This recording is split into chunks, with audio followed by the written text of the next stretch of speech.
What's up, family? This is Nathan Gorham posting some updates and just catching you guys back up on things and trying to do the best to serve you as you're looking to do your real estate development in Baltimore City, especially, but also any other area that you may find it applicable. But I wanted to stress the importance of due diligence, and that due diligence should include zoning reviews, zoning, and like the permit process, gaining an understanding of the permit process for your construction. And so sometimes you get a property and you feel like, oh, maybe they may market it as 2 units or they may market it as a multi-unit property. But even though a property may go for sale as a multi-unit, or you might feel like it's suitable for a multi-unit, it's still important to check, as far as during your due diligence process, the zoning regulations and check the history on the property, because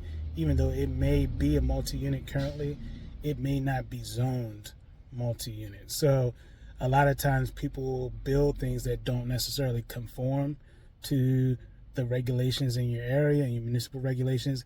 And if you just kind of go off of how a property is currently or at the time of purchase, you may be thinking that, well, when you go to do your work, that you can just kind of get what is already in place. Meaning, if it's already 3 units in the property, I may feel like I can do 3 units once I purchase it, or I can do 4 units, or this is a big property and I can do 5 units or whatever. But it's really important to do your due diligence and confirm that what you intend on doing with the property is feasible or allowable per the zoning regulations.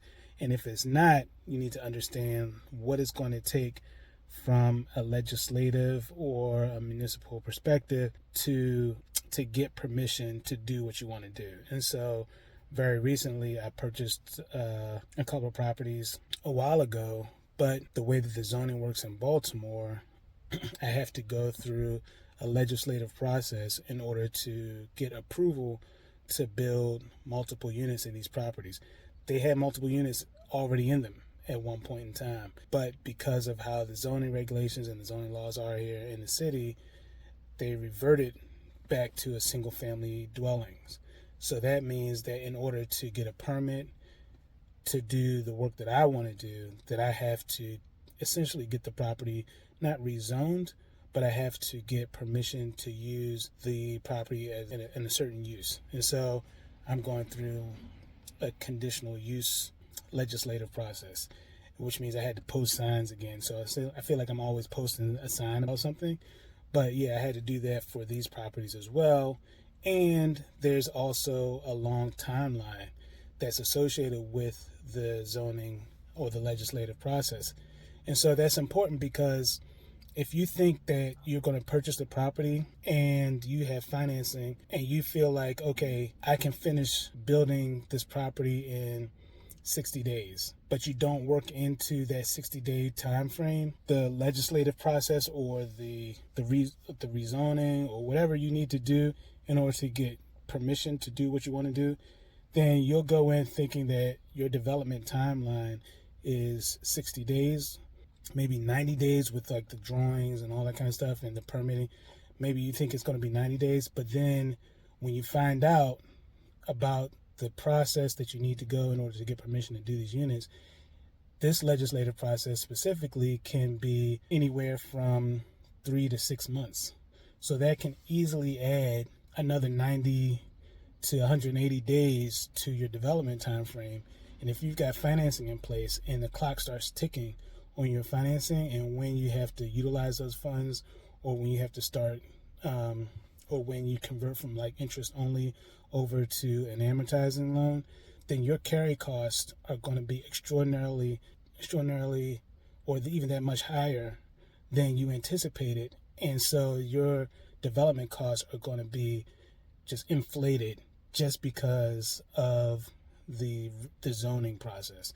And so it's really important to do your due diligence to understand the zoning implications of what you want to do, so that you can build that into your development time frame, which may mean that instead of borrowing funds at the start of the process, you don't borrow funds until you have your entitlements already complete, or you can just change around, how funds get deployed or how capital gets deployed for your deal based off of when you believe that you're going to be fully entitled. So again, just a note to everybody who's got stuff, happening.